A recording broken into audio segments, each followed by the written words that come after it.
Praise the Lord. എല്ലാ പ്രിയപ്പെട്ട സഹോദരി സഹോദരന്മാർക്കും യേശു കർത്താവിൻ്റെ നാമത്തിലുള്ള സ്നേഹവന്ദനം. ദൈവത്തിന് സ്തോത്രം. ദൈവം നമുക്ക് വീണ്ടും അവൻ്റെ വചനങ്ങളെ ചിന്തിക്കുവാനൊരവസരം കൊണ്ട് തന്നിരിക്കുന്നതിനായി നന്ദിയോടെ സ്തോത്രം ചെയ്യുകയാണ്. നമ്മൾ കഴിഞ്ഞ തവണയൊക്കെയും കർത്താവിനെ, യേശുവിനെ ആരാധിക്കേണ്ടത് എപ്രകാരം ആരാധിക്കണമെന്നുള്ള വിഷയങ്ങൾ പഠിച്ചു വന്നുകൊണ്ടിരിക്കുകയാണല്ലോ. അതിനെ യേശുവിനെ ആരാധിക്കുന്നതിന് നമ്മെ ഹേമിക്കുന്ന 4 ഘടകങ്ങൾ ആണ് ചിന്തിക്കുന്നത്. ഒന്നാമതായി നമ്മൾ ചിന്തിച്ചത് യേശു ആരാണ്. രണ്ടാമത് അവൻ എവിടെയാണ് ഇരിക്കുന്നത്, അവനിപ്പോൾ എന്ത് ചെയ്യുന്നു, ഇതെല്ലാം നമ്മൾ ചിന്തിച്ചു കഴിഞ്ഞു. ഇന്ന് നമ്മൾ ചിന്തിക്കുന്നത് അവൻ എന്തൊക്കെയുണ്ട്. അതിനായി നമുക്ക് വെളിപ്പാട് 5-ാം അധ്യായത്തിൻ്റെ 11 മുതൽ 14 വരെയുള്ള വാക്യങ്ങൾ വായിക്കാം. വെളിപ്പാട് 5-ന്റെ 11 മുതൽ 14 വരെ. പിന്നെ ഞാൻ ദർശനത്തിൽ സിംഹാസനത്തിൻ്റെയും ജീവികളുടെയും മൂപ്പന്മാരുടെയും ചുറ്റിലും ഏറിയ ദൂതന്മാരുടെ ശബ്ദം കേട്ടു. അവരുടെ എണ്ണം 10,000 10,000-ഉം 1,000,000-ഉമായിരുന്നു. അവർ അത്യുച്ചത്തിൽ, അറുക്കപ്പെട്ട കുഞ്ഞാട് ശക്തിയും ധനവും ജ്ഞാനവും ബലവും ബഹുമാനവും മഹത്വവും സ്തോത്രവും ലഭിപ്പാൻ യോഗ്യൻ എന്ന് പറഞ്ഞു. സ്വർഗത്തിലും ഭൂമിയിലും ഭൂമിക്ക് കീഴിലും സമുദ്രത്തിലും ഉള്ള സകല സൃഷ്ടിയും അവയിലുള്ളതൊക്കെയും സിംഹാസനത്തിലിരിക്കുന്നവനും കുഞ്ഞാടിനും സ്തോത്രവും ബഹുമാനവും മഹത്വവും ബലവും എന്നേക്കും ഉണ്ടാകട്ടെ എന്ന് പറയുന്നത് ഞാൻ കേട്ടു. 4 ജീവികളും ആമേൻ എന്ന് പറഞ്ഞു. മൂപ്പന്മാർ വീണ് നമസ്കരിച്ചു. Praise the Lord. സകല ദൂതന്മാരും, അവൻ എന്തൊക്കെയുണ്ട്? സകല ദൂതന്മാരും, സ്വർഗത്തിലും ഭൂമിയിലുള്ള സകല സൃഷ്ടിയും, 24 മൂപ്പന്മാരും 4 ജീവികളും എല്ലാവരും ചേർന്ന് പാടുന്നതാണ് നമ്മളിവിടെ കണ്ടത്. എല്ലാവരും ഐക്യമത്യപ്പെട്ട് സ്വരൈക്യത്തോടെ അങ്ങനെ ആരാധിക്കുമ്പോൾ അവിടെ സ്വരൈക്യമുണ്ടാകും. നമ്മളും അവനെ ആരാധിക്കുമ്പോൾ യേശുവിൻ്റെ യാഗത്തിൻ്റെ ഓർമ്മ നമ്മുടെ ഉള്ളിൽ തട്ടി വേണം അവനെ ആരാധിക്കുവാൻ. യേശു കർത്താവ് ഭൂമിയിലായിരുന്നപ്പോൾ തന്നെ ആരും അധികം ആരാധിച്ചിട്ടില്ല. യേശു ജനിച്ചതും ജീവിച്ചതും എല്ലാം ഒരു ബലഹീനനെ പോലെയാണ്. എന്നാൽ വാസ്തവത്തിൽ അവൻ സർവ്വ സൃഷ്ടിയുടെയും ഉറവിടമാണ്. 2 കൊരിന്ത്യർ 8-ന്റെ 9-ാമത്തെ വാക്യം നമുക്ക് നോക്കുമ്പോൾ അറിയാൻ കഴിയുന്നു എന്തുകൊണ്ടാണ് ഇപ്രകാരം സംഭവിച്ചത്. 2 കൊരിന്ത്യർ 8-ന്റെ 9. നമ്മുടെ കർത്താവായ യേശു ക്രിസ്തു സമ്പന്നനായിരുന്നിട്ടും അവൻ്റെ ദാരിദ്ര്യത്താൽ നിങ്ങൾ സമ്പന്നരാകേണ്ടതിന് നിങ്ങൾ നിമിത്തം ദരിദ്രനായി തീർന്ന കൃപ നിങ്ങൾ അറിയുന്നുവല്ലോ. Praise the Lord. അതെ, കർത്താവായ യേശു ക്രിസ്തു വളരെയധികം സ്വർഗത്തിൽ സർവത്തിൻ്റെയും സൃഷ്ടിയുടെ ഉറവിടമായ കർത്താവ്, വളരെ സമ്പന്നൻ. അവന് ഭൂമിയിലേക്ക് വന്നപ്പോൾ അവനൊരു ദാരിദ്ര്യമായിരുന്നു. ദാരിദ്ര്യത്തിൻ്റെ അവസ്ഥയിലാണ്. ആരും അവനെ മാനിച്ചില്ല. എന്തിനാണ്? നിങ്ങൾ സമ്പന്നരാകേണ്ടതിന്, നിങ്ങൾ നിമിത്തം ദരിദ്രനായി തീർന്ന കൃപ നിങ്ങൾ അറിയുന്നുവല്ലോ. ഇത് ലോകപ്രകാരമുള്ള സാമ്പത്തികത്തിൻ്റെ കാര്യമൊന്നുമല്ല ഇവിടെ പറയുന്നത്. ചിലരൊക്കെ അതിനെ അപ്രകാരവും വ്യാഖ്യാനിക്കുന്നുണ്ട്. എന്നാൽ അവൻ ഈ ഭൂമിയിലായിരുന്നപ്പോൾ ഒരു നിന്നാപാത്രമായിട്ടാണല്ലേ ജീവിച്ചത്. എന്നാൽ ഇപ്പോൾ സ്വർഗത്തിൽ അങ്ങനെയല്ല. അവൻ എല്ലാറ്റിൻ്റെയും മീതെ എല്ലാ സ്ഥാനവും മാനവും ദൈവം യേശുവിനാണ് കൊടുത്തിരിക്കുന്നത്. യേശു ഭൂമിയിലായിരുന്നപ്പോൾ അവനെ വിശക്കുകയും ദാഹിക്കുകയും ക്ഷീണിക്കുകയും ഒക്കെ ചെയ്തു, സാധാരണ മനുഷ്യനെ പോലെ. എബ്രായരുടെ പുസ്തകത്തിനകത്ത് നമ്മൾ വായിക്കുന്നുണ്ടല്ലോ, മക്കൾ ജഡരക്തങ്ങളോട് കൂടിയവരാകൊണ്ട് അവനും അവരെ പോലെ ജഡരക്തങ്ങളോട് കൂടിയവനായി. അതുകൊണ്ട് അവൻ്റെ മക്കളായ നമ്മൾ മനുഷ്യരെ പോലെ തന്നെ ആണ് യേശു ഈ ഭൂമിയിൽ ജീവിച്ചത്. അവൻ തൻ്റെ ശരീരത്തിൽ നമ്മുടെ ബലഹീനതകളെ ചുമക്കുകയായിരുന്നു. അവനും മക്കൾ ജഡരക്തങ്ങളോട് കൂടിയവരായതുകൊണ്ട് അവനും നമ്മെപ്പോലെ ജഡരക്തങ്ങളോട് കൂടിയവനായി നമ്മളെപ്പോലെ തന്നെ അതേ രീതിയിൽ തന്നെയാണ് യേശു ഭൂമിയിൽ ജീവിച്ചത്. നമ്മുടെ ഭാരങ്ങളെ, നമ്മുടെ ബലഹീനതകളെ എല്ലാം തൻ്റെ ശരീരത്തിൽ ചുമക്കുകയായിരുന്നു. ഇന്ന് യേശു സ്വർഗത്തിൽ സിംഹാസനത്തിൽ ഇരുന്ന് വാഴുന്നു. ഭൂമിയിൽ പാപികളായ മനുഷ്യരുടെ നിന്ദയും പരിഹാസവും ഒക്കെ യേശുവിനെ ഏൽക്കേണ്ടതായിട്ട് വന്നു. യേശുവിനെ നിന്ദാവസ്ത്രം ധരിപ്പിച്ചു. മുൾക്കിരീടം ധരിപ്പിച്ചു. ഇതൊക്കെയും നമ്മൾ മത്തായിയുടെ സുവിശേഷത്തിനകത്ത് കാണുന്ന കാര്യങ്ങളാണല്ലേ. അവനെ മത്തായിയുടെ സുവിശേഷം 27-ാം അധ്യായത്തിൻ്റെ 28 മുതൽ 31 വരെയുള്ള വാക്യങ്ങൾ. മത്തായിയുടെ സുവിശേഷം 27, 28 മുതൽ 31 വരെ. അനന്തരം നാടുവാഴിയുടെ പടയാളികൾ യേശുവിനെ ആസ്ഥാനത്തിലേക്ക് കൊണ്ടുപോയി പട്ടാളത്തെ എല്ലാം അവൻ്റെ നേരെ വരുത്തി. അവൻ്റെ വസ്ത്രം അഴിച്ചു, ഒരു ചുവന്ന മേലങ്കി ധരിപ്പിച്ചു, മുള്ളുകൊണ്ടൊരു കിരീടം മെടഞ്ഞ് അവൻ്റെ തലയിൽ വെച്ചു, വലങ്കയിൽ ഒരു കോലും കൊടുത്തു. അവൻ്റെ മുമ്പിൽ മുട്ടുകുത്തി, യഹൂദന്മാരുടെ രാജാവേ ജയ ജയ എന്ന് പരിഹസിച്ചു പറഞ്ഞു. പിന്നെ അവൻ്റെ മേൽ തുപ്പി കോലെടുത്ത് അവൻ്റെ തലയിൽ അടിച്ചു. അവനെ പരിഹസിച്ച് തീർന്നപ്പോൾ മേലങ്കി നീക്കി അവൻ്റെ സ്വന്തം വസ്ത്രം ധരിപ്പിച്ച് ക്രൂശിപ്പാൻ കൊണ്ടുപോയി. അപ്പോൾ എത്രയധികം മോശമായിട്ടാണ് അവനെ പാപികളായ മനുഷ്യർ അവനോട് ഇടപെട്ടത്, അവനെ പരിഹസിച്ചത്. ആളുകൾ വിചാരിച്ചു കാണും ഇവൻ വ്യാജമാണ് പറയുന്നത്, ഇവനൊരു ബലഹീനനാണ്, അവന് ശക്തി ഉണ്ടായിരുന്നെങ്കിൽ ഇതെല്ലാം അവനെ അനുവദിക്കുമായിരുന്നു. എന്നാൽ ഇന്ന് കാര്യങ്ങളെല്ലാം മാറിയിരിക്കുകയാണ്. യേശു കർത്താവെ ഇന്ന് ഉന്നത സ്ഥാനത്താണ് ദൈവം ഇപ്പോൾ നിർത്തിയിരിക്കുന്നത്. എന്തിനാണ് യേശു ഇങ്ങനെ ശാപമായി തീർന്നത്? ഗലാത്യർ 3-ാം അധ്യായത്തിൻ്റെ 13-ാം വാക്യം നമുക്ക് വായിക്കാം. മരത്തിന്മേൽ തൂങ്ങുന്നവനെല്ലാം ശപിക്കപ്പെട്ടവൻ എന്നെഴുതിയിരിക്കുന്നത് പോലെ ക്രിസ്തു നമുക്ക് വേണ്ടി ശാപമായി തീർന്നു, ന്യായപ്രമാണത്തിൻ്റെ ശാപത്തിൽ നിന്ന് നമ്മെ വിലയ്ക്ക് വാങ്ങി. അപ്പോൾ ന്യായപ്രമാണത്തിൻ്റെ ശാപത്തിൽ നിന്നും നമ്മളെ വിലയ്ക്ക് വാങ്ങുവാൻ വേണ്ടിയിട്ടാണ് ക്രിസ്തു ഇങ്ങനെ ശാപമായി തീർന്നത്. നമ്മുടെ ശാപങ്ങളെല്ലാം അവൻ്റെ മേൽ ഏറ്റെടുത്തു. അവൻ സകല സ്തോത്രം സ്തുതികൾക്കും യോഗ്യൻ. അതുകൊണ്ടാണ് നാം ഇപ്പോൾ അവനെ ആരാധിക്കുന്നത്. സർവ്വ ലോകവും ചേർന്ന് അവനെ ആരാധിക്കുന്നതാണ് നമ്മൾ 5-ാം അധ്യായം വെളിപ്പാട് 5-ാം അധ്യായത്തിനകത്ത് കണ്ടത്. അപ്പോഴാണ് 4 ജീവികൾ ചേർന്ന് ആമേൻ എന്ന് പറയുന്നത്. സ്വർഗത്തിലെ എപ്പോഴും വളരെയധികം ശബ്ദമുള്ളൊരു സ്ഥലമാണ്. അവിടെ നിശബ്ദമായിട്ടിരിക്കുന്ന ഒരു സ്ഥലമല്ല എന്ന് നമുക്ക് ഇതിൽ നിന്ന് മനസ്സിലാക്കാൻ കഴിയുന്നുണ്ട്. ഒരു നോയ്സി പ്ലേസാണ് സ്വർഗം. ആമീനുണ്ട്, ഹല്ലേലൂയ ഉണ്ട്, അങ്ങനെ പാട്ടുകളുണ്ട്, ദൈവത്തെ മഹത്വപ്പെടുത്തിക്കൊണ്ടിരിക്കുന്ന സംസാരമുണ്ട്. ഇതെല്ലാം സ്വാതന്ത്ര്യമായിട്ട് നമുക്ക് കർത്താവിനെ ആരാധിക്കാനാണ്. അങ്ങനെ അവിടെ ചെന്ന് അതിനാണ് നമ്മളെയും വിളിച്ചിരിക്കുന്നത്. ഇവിടെ നമ്മൾ കാണുന്ന 5-ാം അധ്യായത്തിൽ കാണുന്ന അറുക്കപ്പെട്ട കുഞ്ഞാടിലാണ് സ്തുതി സ്തോത്രങ്ങളെല്ലാം കേന്ദ്രീകരിച്ചിരിക്കുന്നത്. അത് ക്രിസ്തു എന്ന് പറയുന്നതായ ഒരു അത്ഭുത പ്രവർത്തകനെ അല്ല, ഒരു അധ്യാപകനുമല്ല. അധ്യാപകൻ എന്ന് പറയുമ്പോൾ പല നല്ല കാര്യങ്ങളൊക്കെ പറഞ്ഞ് പഠിപ്പിക്കുന്ന ഒരു അധ്യാപകനല്ല, നല്ല ഒരു സൗഖ്യദായകനല്ല. ഏറ്റവും പ്രധാനപ്പെട്ട കാര്യം ക്രിസ്തു എന്ന രക്ഷിതാവ് അല്ലെങ്കിൽ രക്ഷകൻ. ഇവിടെയാണ് അതിൻ്റെ അതുല്യത. കാരണം വേറെ ആർക്കും രക്ഷിക്കാൻ കഴിയില്ല. പലർക്കും ഡോക്ടർമാർ ഉണ്ടെങ്കിൽ കുറേ ചികിത്സകളൊക്കെ ചെയ്യാൻ, രോഗികൾക്ക് സൗഖ്യം കൊടുക്കാൻ കഴിയും. പിന്നെ നല്ല അധ്യാപകരുണ്ടെങ്കിൽ പഠിപ്പിക്കാൻ സാധിക്കും. എന്നാൽ ചിലവരൊക്കെ അത്ഭുത പ്രവൃത്തികളൊക്കെ ചെയ്യുന്നുണ്ട്. എന്നാൽ രക്ഷ നൽകുവാൻ കർത്താവായ യേശുക്രിസ്തുവിന് മാത്രമേ കഴിയുള്ളൂ. നമ്മുടെ രക്ഷിതാവ് യേശുക്രിസ്തുവാണ്. അവൻ ആ രക്ഷയ്ക്കുള്ള വഴി അവൻ്റെ യാഗം മൂലം ഒരുക്കിയിരിക്കുകയാണ്. അവൻ മരിച്ചടക്കപ്പെട്ട് ഉയർത്തെഴുന്നേറ്റിരിക്കുന്ന യേശു കർത്താവാണ്. അപ്പോൾ നമുക്കറിയാം, അവൻ മനുഷ്യാവതാരം എടുത്തപ്പോൾ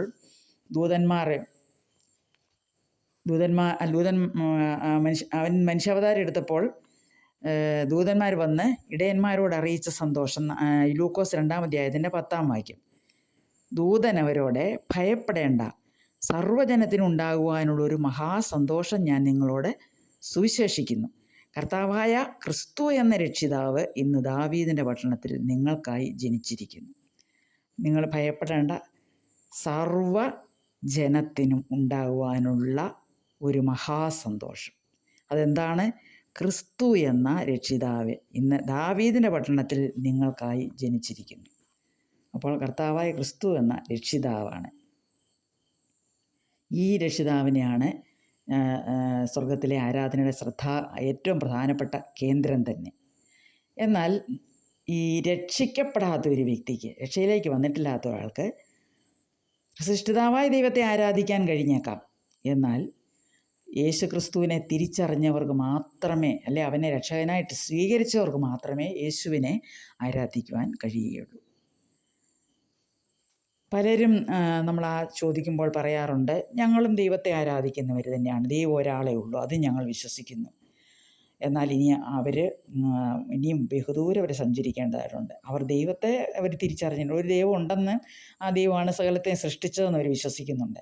എന്നാൽ ഈ രക്ഷകനിൽ അവർ ആശ്രയം വയ്ക്കുന്നില്ല. രക്ഷകനെ അവർ സ്വന്തം രക്ഷകനായിട്ട് സ്വീകരിക്കാത്തിടത്തോളം അവർക്ക് യേശുവിനെ കൂടെയുള്ളതായ പിതാവിലേക്കുള്ള വഴി തുറന്നു കിട്ടുന്നില്ല. രക്ഷിക്കപ്പെട്ട ഒരാൾക്ക് മാത്രമേ സൃഷ്ടിതാവിനെയും രക്ഷിതാവിനെയും ഒരുപോലെ ആരാധിക്കാൻ കഴിയുകയുള്ളൂ. 5-ാം അധ്യായത്തിൽ, വെളിപ്പാട് 5-ാം അധ്യായത്തിൽ കാണുന്ന സംഭവങ്ങളുടെ അടിസ്ഥാനം എന്താണ്? ആദ്യത്തെ വാക്യങ്ങളിലൊക്കെ നമ്മൾ കാണുന്നുണ്ട് ഒരു പുസ്തക ചുരുളിനെ കുറിച്ചും. അത് അറക്കപ്പെട്ട കുഞ്ഞാട് വന്ന് ഈ സിംഹാസനത്തിലിരിക്കുന്നവൻ്റെ കയ്യിൽ നിന്നും ഈ പുസ്തക ചുരുൾ വാങ്ങുന്നു. ആ പുസ്തക ചുരുളിലുള്ള മുദ്രകൾ പൊട്ടിക്കാൻ ആരംഭിക്കും. അവിടെ ഈ പുസ്തക ചുരുൾ വാങ്ങിയപ്പോഴാണ് അവിടെ ആരാധന ആരംഭിച്ചത്. ഇനി കുഞ്ഞാട് മുദ്രകൾ ഓരോന്നോരോന്നായിട്ട് പൊട്ടിക്കും. അപ്പോൾ ന്യായവിധി, 1-ാമത്തെ മുദ്ര പൊട്ടിക്കുമ്പോൾ ന്യായവിധി അവിടെ ആരംഭിക്കുകയാണ്. പിന്നെ സംഭവങ്ങളുടെ ഗതിവേഗം കൂടാൻ പോവുകയാണ്. വെളിപ്പാടി പറഞ്ഞിരിക്കുന്ന കാര്യങ്ങളൊക്കെയും പിന്നെ വളരെ പെട്ടെന്നാണ് നടക്കുന്നത്. ഇതൊക്കെ നമ്മൾ വായിക്കുകയും കേൾക്കുകയും ഒക്കെ ചെയ്യുമ്പോൾ നമുക്കൊരു ആമേൻ എന്ന് പറയാൻ നമ്മുടെ ഹൃദയത്തിൽ നിന്നും തോന്നുന്നുണ്ടോ? എങ്കിൽ നമ്മൾ മടിക്കേണ്ട കാര്യമില്ല. നാം ഈ കേൾക്കുന്ന കാര്യം ശരിയാണെന്ന് നമ്മൾ വിശ്വസിക്കുന്നുണ്ടെങ്കിൽ നമുക്കതിനോട് ചേർന്ന് ഇപ്പോൾ സ്വർഗത്തിൽ നടന്നുകൊണ്ടിരിക്കുന്ന ആരാധനയ്ക്കോട് ചേർന്ന് നമുക്ക് നിൽക്കാൻ തോന്നുകയാണെങ്കിൽ ഒരു ആമേൻ പറയാൻ നമ്മൾ മടിക്കേണ്ട. ആമേൻ കർത്താവേ സ്തോത്രം, നീ അറക്കപ്പെട്ടല്ലോ ഞങ്ങൾക്ക് വേണ്ടി, ദൈവമേ ഞങ്ങൾക്ക് വഴി തുറന്നു തന്നല്ലോ, ദൈവമേ ഞങ്ങൾ അങ്ങേ ആരാധിക്കുന്നു എന്ന് പറയുവാൻ നമ്മൾ ഒട്ടും മടിക്കേണ്ട. അങ്ങനെ ഈ ആരാധനയെ നമുക്കും പങ്കാളികളാകാം. ദൈവത്തെ സൃഷ്ടിതാവായും യേശുവിനെ രക്ഷകനായും കണ്ടിട്ടുള്ളവർക്കാണ് ഈ കാര്യങ്ങളിൽ ഭംഗിയായിട്ട് ചേരുവാൻ കഴിയുന്നത്. ഇതുവരെ ദൈവത്തെ സൃഷ്ടിതാവും രക്ഷിതാവുമായിട്ട് പരിചയപ്പെട്ടിട്ടില്ലെങ്കിൽ ഇപ്പോഴാകുന്നു സുപ്രസാദകാലം, ഇപ്പോഴാകുന്നു രക്ഷാദിവസം. വെളിപ്പാട് 3:20 പറയുന്നു, ഞാൻ വാതിൽക്കൽ നിന്ന് മുട്ടുന്നു, ആരെങ്കിലും എൻ്റെ ശബ്ദം കേട്ട് വാതിൽ തുറന്നാൽ ഞാൻ അവനോടും അവൻ എന്നോടും കൂടെ അത്താഴം കഴിക്കും. അപ്പോൾ യേശു കർത്താവ് ഹൃദയവാതിൽക്കൽ നിന്ന് മുട്ടുകയാണ്. വാതിൽ തുറന്നു കൊടുത്തവരുടെ ഹൃദയത്തിൽ അവൻ വസിക്കുന്നു. എന്നാൽ തുറന്നു കൊടുക്കാത്തവരുടെ വാതിൽക്കൽ നിന്ന് അവൻ മുട്ടിക്കൊണ്ടിരിക്കുകയാണ്. അതിനുവേണ്ടി നമ്മൾ അവനെ രക്ഷിതാവായി സ്വീകരിക്കാൻ വളരെയധികം കാര്യങ്ങളൊന്നും ചെയ്യേണ്ടതായിട്ടില്ല.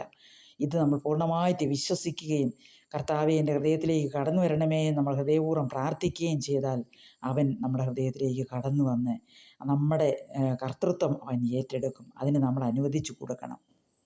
ഒരിക്കലും അവൻ ഇടിച്ചു കയറി നമ്മുടെ ജീവിതത്തിലേക്ക് കടന്നു വരികയില്ല. നമുക്ക് അവസരം തന്നിരിക്കുകയാണ്. നമ്മൾ തന്നെ വേണം പൂർണ്ണമായിട്ടത് വിശ്വസിച്ച് അവനെ നമ്മുടെ ഹൃദയത്തിലേക്ക് സ്വീകരിക്കുവാൻ, നമ്മുടെ രക്ഷകനായിട്ട് നമ്മൾ സ്വീകരിക്കുവാൻ. അതിന് ആരെങ്കിലും ഇതുവരെയും അത് ഏറ്റെടുത്തിട്ടില്ല എങ്കിൽ ഇപ്പോൾ തന്നെ ഒരു നിമിഷം കണ്ണുകളടച്ച് അവനെ നിങ്ങളുടെ ഹൃദയത്തിലേക്ക് ക്ഷണിക്കുവാൻ കഴിയുമെങ്കിൽ ഈ പ്രാർത്ഥന ഇപ്രകാരം നിങ്ങൾ ചൊല്ലിയാൽ മതി. നമ്മുടെ ഹൃദയത്തിൻ്റെ പൂട്ട് നമ്മൾ തന്നെ തുറന്നു കൊടുക്കണം. അതിനാണ് നമ്മൾ ഇപ്രകാരം ചൊല്ലുന്നത്. കർത്താവായ യേശുവേ, നീ എൻ്റെ ഹൃദയത്തിലേക്ക് കടന്നു വരണമേ. നീ ഇത്ര വലിയ ഒരു രക്ഷകനാണെന്നും അല്ലെ ആരാധനയ്ക്ക് യോഗ്യനാണെന്ന് ഇപ്പോഴാണ് ഞാൻ അറിഞ്ഞത്. ദൈവമേ, എൻ്റെ ഹൃദയത്തിലേക്ക് അവിടുന്ന് കടന്നു വന്നെന്നെ രക്ഷിക്കണമേ. അങ്ങാണ് എൻ്റെ രക്ഷകൻ. എൻ്റെ രക്ഷകനായിട്ട് ഞാൻ സ്വീകരിക്കുന്ന എൻ്റെ പാപങ്ങളെല്ലാം ക്ഷമിച്ച് അങ്ങയുടെ ദൈവത്തിൻ്റെ മകനാക്കി എന്നെ തീർക്കണമേ, മകളാക്കി എന്നെ തീർക്കണമേ എന്ന് ഒരു നിമിഷം നമ്മൾ ആത്മാർത്ഥമായിട്ട് പ്രാർത്ഥിക്കുന്നുണ്ടെങ്കിൽ അവൻ നിങ്ങളെ രക്ഷിപ്പാൻ നിങ്ങളുടെ അടുത്ത് തന്നെയുണ്ട്.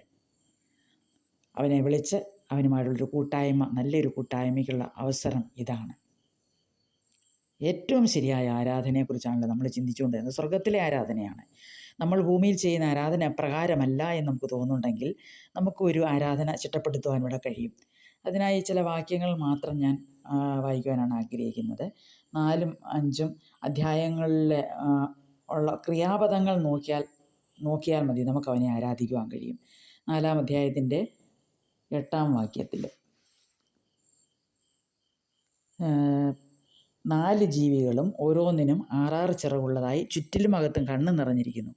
ഇരിക്കുന്നവനും ഇരുന്നവനും വരുന്നവനുമായി സർവ്വശക്തിയുള്ള കർത്താവായ ദൈവം പരിശുദ്ധൻ പരിശുദ്ധൻ പരിശുദ്ധൻ എന്ന് അവർ രാപ്പകൽ വിശ്രമം കൂടാതെ പറഞ്ഞുകൊണ്ടിരിക്കുന്നു.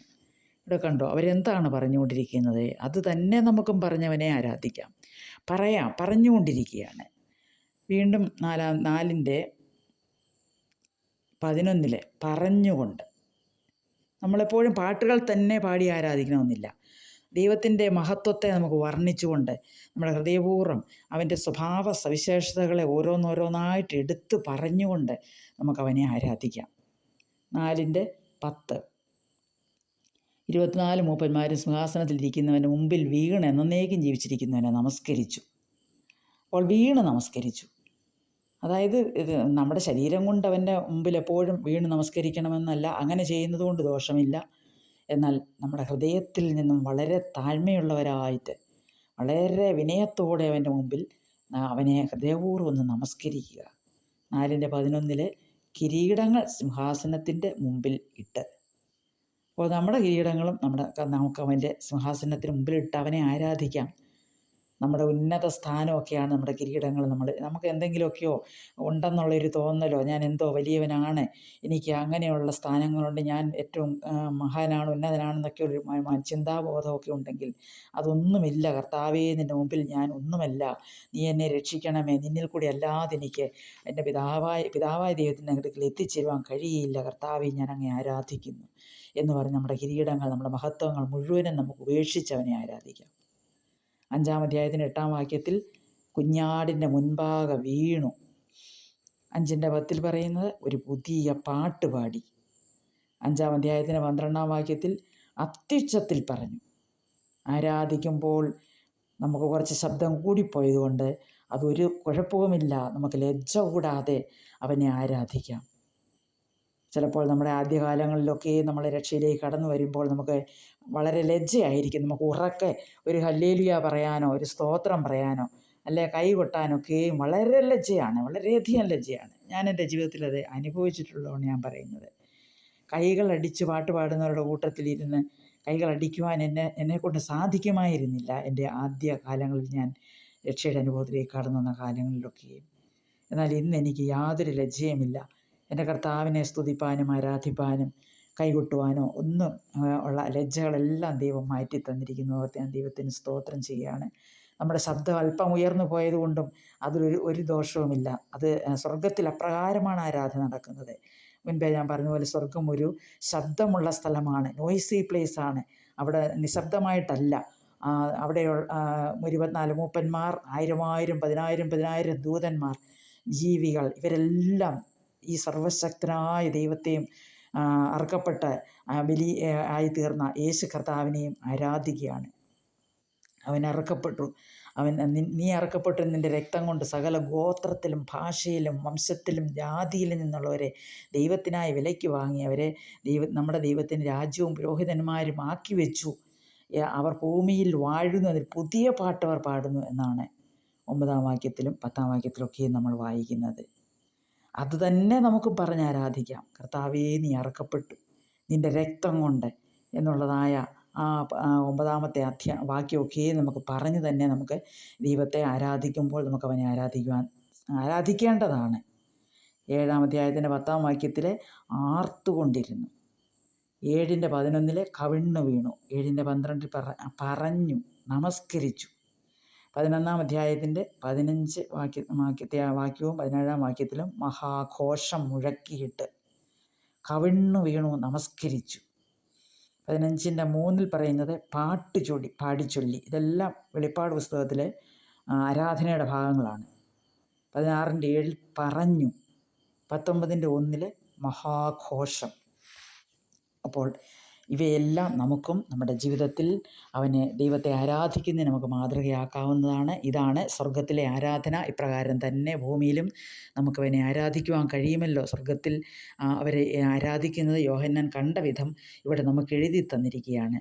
പ്രിയമുള്ളവരെ, നമ്മൾ ഇപ്രകാരം ദൈവത്തെ ഹൃദയത്തിൽ നിന്നും ആരാധിക്കാം. നമ്മുടെ തനിയെ ഇരിക്കുമ്പോഴും നമ്മുടെ കുടുംബ പ്രാർത്ഥനകളിലും സഭയ ആരാധനകളിലും ഒക്കെ നമുക്ക് ഹൃദയത്തിൽ നിന്നും അവൻ്റെ ഗുണവിശേഷങ്ങളെ, അവൻ്റെ ക്യാരക്ടേഴ്സ് ഓരോന്നോരോന്നായി വായ് കൊണ്ട് തുറന്ന് പറഞ്ഞുകൊണ്ട് നമുക്ക് അവനെ ആരാധിക്കാം. നല്ല പാട്ടുകൾ, യേശുവിനെ സ്തുതിക്കുന്ന, യേശുവിന് മഹത്വം കൊടുക്കുന്നതായ, ദൈവത്തെ മഹത്വപ്പെടുത്തുന്നതായ പാട്ടുകൾ പാടി, ഹൃദയത്തിൽ നിന്നും പാട്ടുകൾ പാടി നമുക്ക് അവനെ ആരാധിക്കാം. പാട്ടിൻ്റെ വലിയ സ്വരഗുണങ്ങളോ ഒന്നുമല്ല അവിടെ ദൈവം നോക്കുന്നത്, നമ്മുടെ ഹൃദയത്തെയാണ് ദൈവം നോക്കുന്നത്. ഓരോ ഹൃദയങ്ങളിലെയും ചിന്തകളെയും ആരാധനയെല്ലാം ദൈവം സ്വീകരിക്കുന്നു. നമ്മുടെ ആത്മാവിൽ, സത്യത്തിലും ആത്മാവിലും നമുക്ക് അവനെ ആരാധിപ്പാൻ ഈ പഠനം നമ്മളെ ഓരോരുത്തരെയും സഹായിക്കുമാറാകട്ടെ എന്ന് പറഞ്ഞുകൊണ്ട് എൻ്റെ വാക്കുകളെ നിർത്തുന്നു. ദൈവത്തിന് സ്തോത്രം.